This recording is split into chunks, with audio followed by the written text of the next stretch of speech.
talking about the Fightins here. The Fightins. Swing and a drive, left field. It's going, and it is gone. It is bedlam at the bank. The Philadelphia Phillies are 2008 World Champions of Baseball.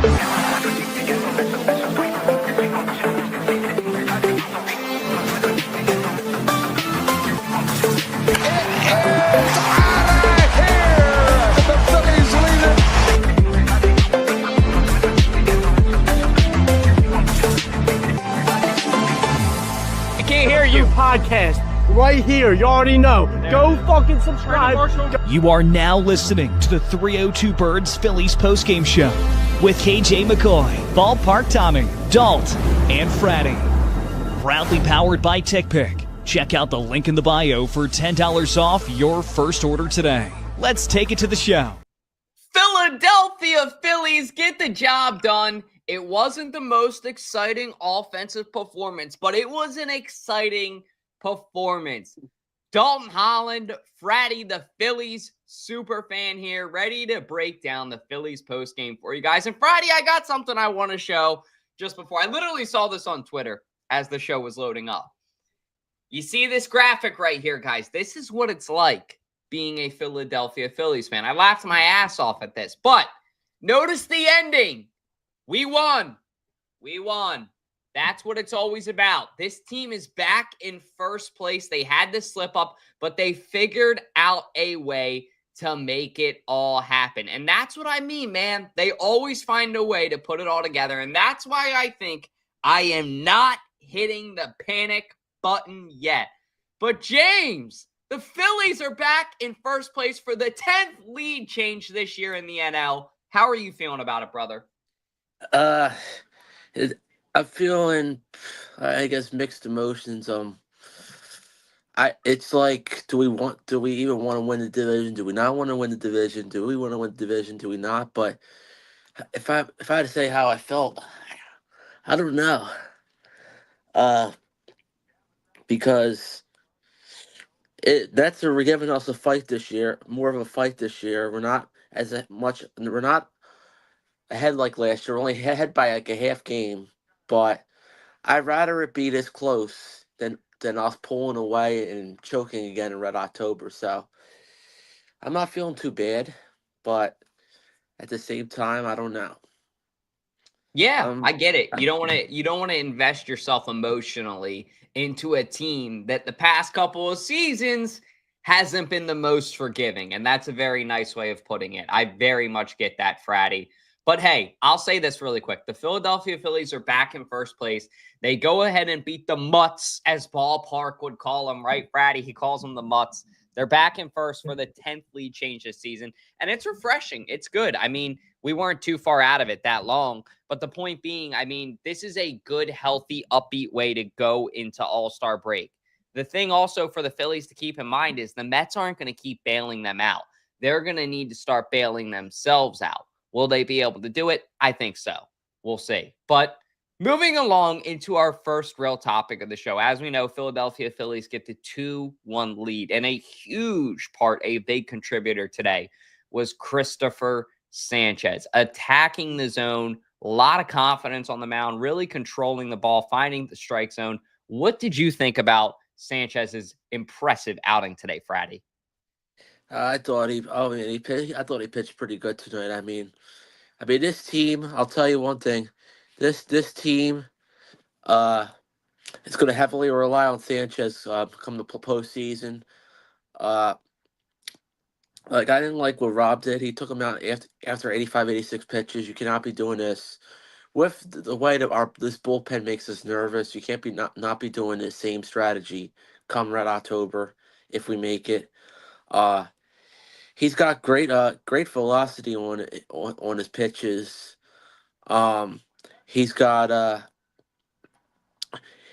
He's really grown year after year, and I really think that he is an all-star caliber pitcher that won't be going to the all-star game, which I'm totally fine with because we do not need him out there pitching wasting a little bit of his stuff in his arm. We don't need that. He doesn't. At the All-Star game, we're not really playing for anything anymore but bragging rights. So anyway, that's all I have when it comes to Sanchez. But he can rest now.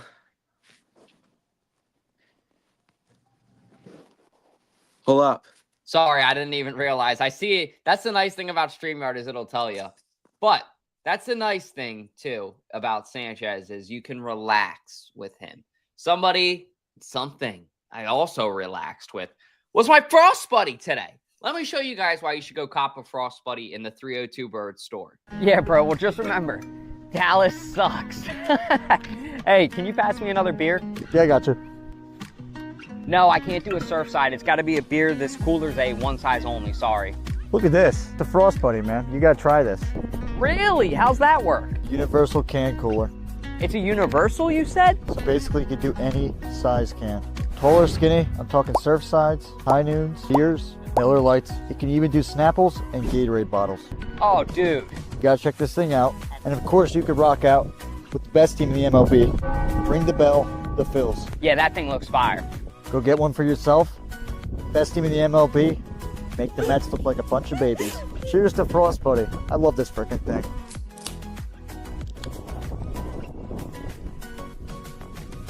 Every can, every bottle. Frost Buddy, the real MVP of this summer. Available now in the 302 Birds TikTok shop. Stay frosty. It's not often you get the real McCoy telling you got to do something, but if you haven't, check out Frost Buddy once again in the 302 Birds TikTok shop. But Max Strahm, the guy who played once for the Wilmington Blue Rocks, gets the save today. I was pretty happy with what I saw from Strahm. Very efficient. What did you think, Fratty? I mean, it's that much. He got through it, unlike Jordan Romano the other night. He got through. It looked a little shaky, but this team overall, Strahm, you might have to just put him in that closer's role for the time being until we get a real closer at the deadline, because we keep flip-flopping with closers. It's either Kirkling, it's Romano, but that's Strahm. He is. Not, I know he's definitely not going to trade it, but he's looking good. He looked good.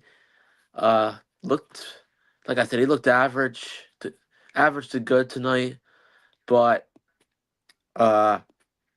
overall, that's all. I don't really have anything else to say with Strahm. It just looked scary at the end. Yeah, I think he did look like it gets a little bit close at times, but I think I'm happy with overall what I've seen from this guy. I think this whole team, and especially this pitching staff and this pitching specifically, this bullpen, they need this break. It's been a long 3-4 months almost since April. They've been going really 4 months because you have spring training when they're warming up. So this 4-day off, this break, I think will be good for the pitchers specifically. I know the guys were talking about that on the NBC Sports Philly crew with Tom McCarthy and Ruben Amaro, but I definitely agree with them on that take, that I think that this break will be healthy for them. But you hit the nail on the head. JT Realmuto had a clutch RBI today. I'm thinking of the RBI in my head already, but very good swing the bat over the past, I would say, couple of weeks. And JT was somebody that had struggled earlier in the season. So, Fratty, how happy are you to see JT Realmuto really turn it around bat-wise? I'm very happy. This needs to happen from a starting catcher. I mean, I talked about this one guy in the chat, Salvatore Perez. His numbers and he's older than JT. His numbers were actually better. Homer and RBI wise, I think he had more homers and more RBIs than JT somehow for a starting catcher. But JT, Mr. Bobblehead himself, he came through big when the Phillies needed the most with that go ahead hit. That was like probably one of the smoother hits I've seen from him all year. That double, you haven't seen that often from JT, but I'm gonna say this. I'm going to make a bold prediction here. And I think this one's finally going to hit. I think JT is going to go Oppo homer. He's going to go hit a homer on his bobblehead night on Friday night with possibly me and Dalton there. Woo! I like the sound of free bobbleheads, man. I'll say that. I was actually looking at that game. I know I wanted to see if maybe Alyssa would be able to go, but I know she works a double that night. So she won't be able to make it. But the free JT bobblehead, maybe we do a guys' night, especially if KJ McCoy's back in town. I will get back to you on that. But yeah, like you said, it's been refreshing to see JT Realmuto really turn around this bat, be more mature with it. He seems more locked in. And they asked him today post-game, hey, what have you done to turn this around? You struggled a lot. What's going different? And he said it this way. He's simplified things on the mound. He's just taking it easier. He doesn't overthink it when he's swinging the bat, and that works for him. And I respect that. I really like that answer because sometimes in golf, sometimes in any sport, baseball, I'm sure hockey, anything, sometimes just going out there and doing it rather than thinking about it before you do it is the best way to go about it, being more natural. So I think that you're definitely seeing that translate for him at bat. Shout out to JT because he was somebody that I know I personally was saying the Phillies should look at trading come the deadline July 31st. But now maybe you keep him. Who knows? But we got this all-star break ahead. Fratty, tell me first off how you feel about the Phillies that are representing and then some of the Phillies that were snubbed. I mean, I know Sanchez was snubbed, but now he gets a spot. How are you feeling about the whole thing with the all-star break and the Phillies? I know we only thing we got to watch for the All-Star game is Kyle Schwarber on Tuesday. I know none of our Phillies are in the home run derby. The home run derby isn't not a lot of big names. The home run derby is pretty much what you would say is, even though it's the best event, all-star event, it's kind of like the NBA dunk contest this year with not a lot of the big names in there. Besides, I think Matt Olson took over for Cunha, and Jazz Chisholm. It seems like a lot of the big guys this year are just not into it. They're focused more on winning for some reason this year. But I'm feeling that the Phillies are going to be rejuvenated after the All-Star break. Rejuvenated. I love that word. Yeah, I think that they're definitely going to be rejuvenated, refreshed. They're going to just be locked in, I think, in a way that they should have been, not before, but I would say last year. I think every Philadelphia Phillies fan wants this team to just play better this year. We don't like the way it ended. I was going back looking at old videos. I was pretty upset because I was like, okay, like here we go again. It's the same old Phillies. But this year, after listening to Trey Turner speak, after watching them play, I have a very good feeling. I know that we got a lot of people looking down in heaven. That's something you and I talked about, that need the Phillies to go ahead and do it this year. And I do think that they will. But I think at the same time, they need to put pen to paper. As far as all-star break goes, I think it's going to be great for everybody to take a break except for one person. That person, in my opinion, Bryce Harper. I know he was starting to get back, starting to get more into rhythm after that longer break that he had. How do you feel about Bryce Harper taking a break in kind of the middle of his getting back into it phase, we'll call it? I think Bryce Harper needs to hit off the tee. Maybe on Tuesday or Wednesday, hit off the tee. I know Bryce. He's going to have a big second half. I feel it coming. I feel the Los Angeles Angels series is going to be his coming out party, coming back from the break. I know Bryce is going to be Bryce, and I think that what Bryce needs to do, hit off the tee. Maybe he'll get batting practice on when he goes back home on the private field. Maybe he'll take some batting practice from somebody he knows. Who knows what Bryce is going to do? But he's probably going to rest one of those days. But sorry, that's all I have for Bryce Harper. Yeah, that was great. I think, Bryce Harper needs to lock in when he gets back, because not only do you have expectations for him, not only do I have expectations for him, but this whole city has expectations for him. We need Bryce Harper to be our hero. And I do agree with what you said as well, Fratty. I think a big second half is coming for Mr. Harper. So stay tuned, Phillies fans.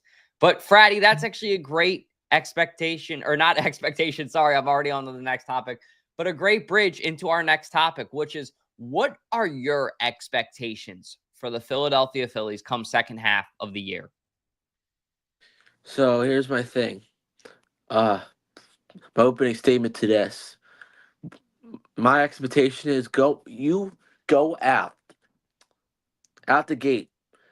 You look at our first 18 games. 12 of them, a dozen of them are at home. Believe it or not, all of our 18 games are against the American League, which is weird. But 12 of them are at home. So the Philadelphia Phillies are going to come out of the gate. They have big expectations. This team is too talented. And you divide the amount of home games to the amount of games they have. And I think that the Phillies, my expectations is they're going to jump out the gate. They're going to jump out the gate coming from the All-Star break. They're going to jump out the gate. They're going to go no worse than 12-6.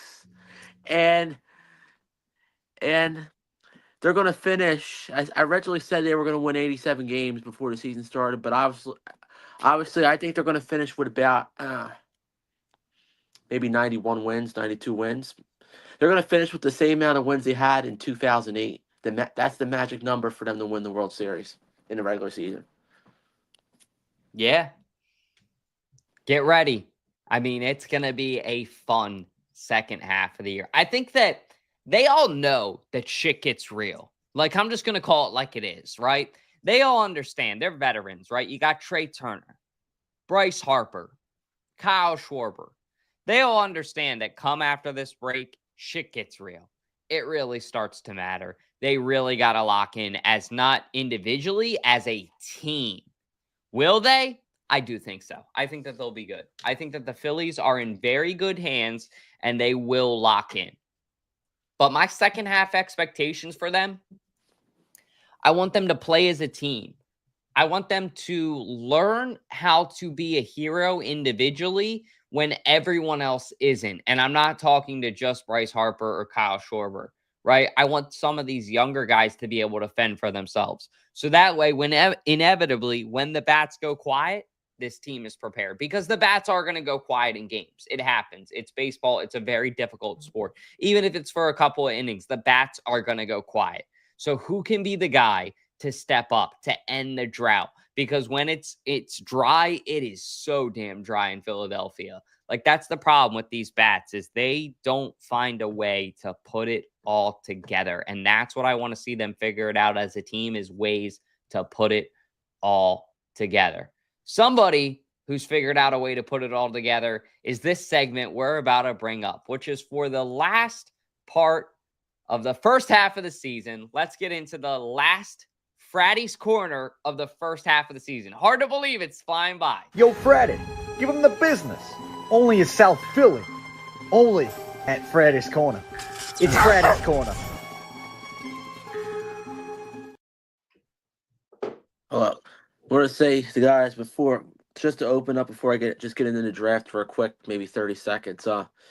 Gotta say, out of all the seasons I have watched the Phillies, this year has been one of the more roller coaster-ish first halves as a fan, since I don't work at the stadium anymore, as a fan in general, even when I started working there, as a fan, and in general, this has to be one of the more roller coaster rides I have been on. I'll get into the draft at the end, at the end of the segment. But I wanted to say my top 3 moments, no particular order, at the stadium and podcast and Phillies moments in general. So I'm gonna say that me almost catching the Johan Rojas home run ball with that kid in the front like he was some super fan right ahead of me. I'm gonna go with us blowing out the New York Mets and me doing a report in right field and me making TV with Scott's hits and Castellanos hits. You can literally see me. I'm gonna go with another moment at the ballpark. That was pretty interesting this year. This is it's difficult, but I'm gonna say the game I was behind the Diamond Club was another good moment when Jordan Romano, that's right, Jordan Romano, the guy who stinks, closed the game out. That was a great moment, even though he stinks. But now my top 3 moments on the podcast this year: Florida Mac. I'm going to say Florida Mac. I'm going to say the game. I'm just going to combine Zach Wheeler. Zach Wheeler was another good moment when he almost pitched a perfect game, and another honorable mention. In his first half on the podcast show, was when Santa Claus. That's right, Santa Claus. He came to town. That was actually one of my other favorite moments when Ash from 302 Birds was at the game, when Santa was there, and when Nicole Briscoe called him a Cubs fan when he's not a Cubs fan. That was one of the funniest moments of the first half. He ain't no Cubs fan. He only likes 2 kind of birds, and that's the Eagles and the Orioles. But I can listen more, but I can ramble more for a few more minutes. But I pretty much covered a lot of the key moments. It's been one of the more funnier and more roller coaster first halves I ever been involved with. And I mean, when you go futures wise, when you look at me and you on here, and when you look at the Phillies, real quick, I'll just get the MLB draft to close off. Phillies need to draft either a bullpen arm or an outfielder. I think with this first pick, I don't think we're drafting starting pitching just because we have a lot of starting pitching, but who knows with this team and GM. But anyway, this was the first half. It's been crazy. I never remember a first half like this. Oh my gosh. But this was up here, definitely top 3, but probably top roller coaster first half. But anyway, it was a great. Sorry, go ahead. But hopefully, guys, depending if I win, ticket giveaway tomorrow or not, maybe I'll be at Citizens Bank Park on Friday. Regardless, I may or may not be there. Hopefully, if any of you guys are at the game Friday night, maybe you'll see me there. Maybe you won't. Maybe you will see me during the homestand. I know you may see KJ. I think he's going to the Nelly game Tuesday night against Boston. But anyway, guys, that's it. That's it for the first half. We got the Derby tomorrow, and we got the All-Star game Tuesday, and then to close it out. No, I'm rambling on, guys. A little bit long today. Shout out to our Eagles, ESPYs. Hopefully, ESPYs Wednesday night for best team. So shout out to them too. So.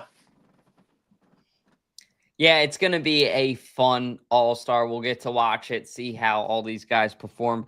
But get ready. It's going to be a great second half of the season. I got a good feeling. It is when you expect Philadelphia the least that we strike. And it's when we have revenge right in front of us that we take advantage of it. And I really think that this team's going to do that. Get ready. But Fratty, thank you for doing an exceptional job covering the Phillies the first half of the season. We appreciate you. And we will get into the second half of the season now. Other than that, be sure to like, comment, subscribe if you haven't. All those little things really help our channel out a ton, and we will see you guys on the other side. Take care, all. The Fightins. Swing and a drive, left field. It's going, and it is gone! It is bedlam at the bank! The Philadelphia Phillies are 2008 World Champions of Baseball.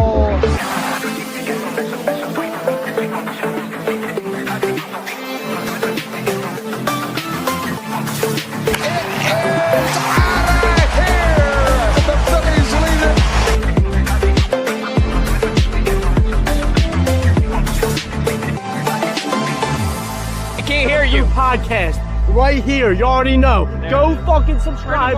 You are now listening to the 302 Birds Phillies postgame show with KJ McCoy, Ballpark Tommy, Dalton and Fratty.